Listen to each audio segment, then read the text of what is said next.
Ciao bambini!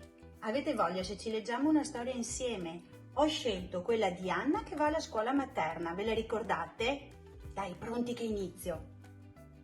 È lunedì mattina, sono le 9 e Anna arriva alla scuola materna. Nell'atrio Anna incontra i suoi amici ed è così bello rivederli. Anna si toglie il cappotto e lo appende. Il suo posticino è quello con la barchetta azzurra, vicino a quello di Filippo che invece ha la macchinetta rossa.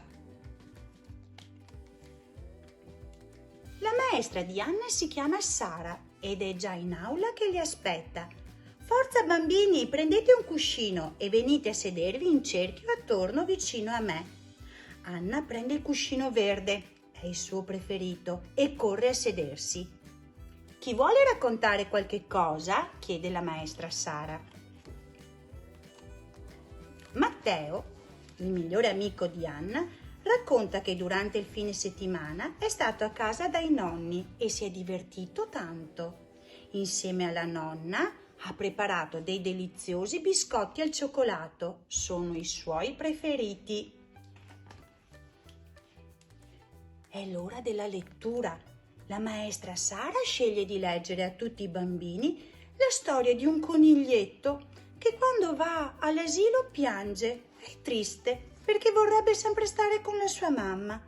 E Anna pensa, ma perché piange? È così bello andare alla scuola materna, è così bello stare all'asilo con gli amici a giocare, tanto poi le mamme arrivano sempre. È l'ora della pittura. Anna deve indossare il grembiule rosa per non sporcarsi i vestitini che le ha messo la mamma. Decide di disegnare il nonno. Prende il pennello, i colori, fa un bellissimo disegno e in poco tempo anche il suo grembiule si riempie di macchie colorate. Il disegno è davvero bellissimo. Più tardi Anna e i suoi amici hanno fame. La maestra Sara li accompagna in sala da pranzo e offre a loro la merenda. Chi preferisce un biscotto, chi mangia la mela, qualcuno beve il latte. Invece a Giulia piace tanto la banana. È l'ora del gioco libero. Anna vuole giocare con la bambola verde, ma ai ai ai, anche Susanna la vuole. Così le due bambine iniziano un po' a litigare. Tira di qua, tira di là, tira di su, tira di giù. In questo modo però nessuna delle due riesce a giocare e rischiano di rompere la bambola. A un certo punto si sente un battito di mani. È la maestra Sara. Già, è la maestra Sara che chiama i bambini all'ordine.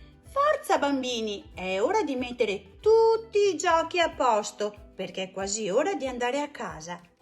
Anna raccoglie tutte le bamboline sparse per il salone e le mette nella scatola delle bambole.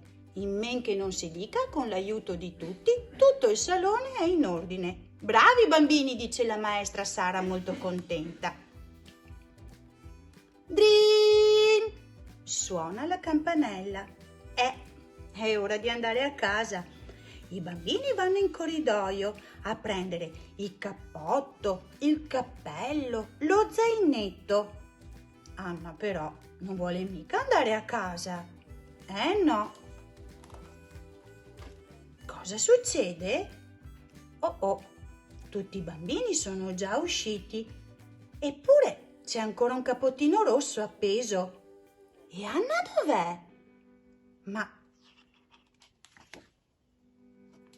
eccoti qua, bambina birichina, ride e dice la mamma di Anna.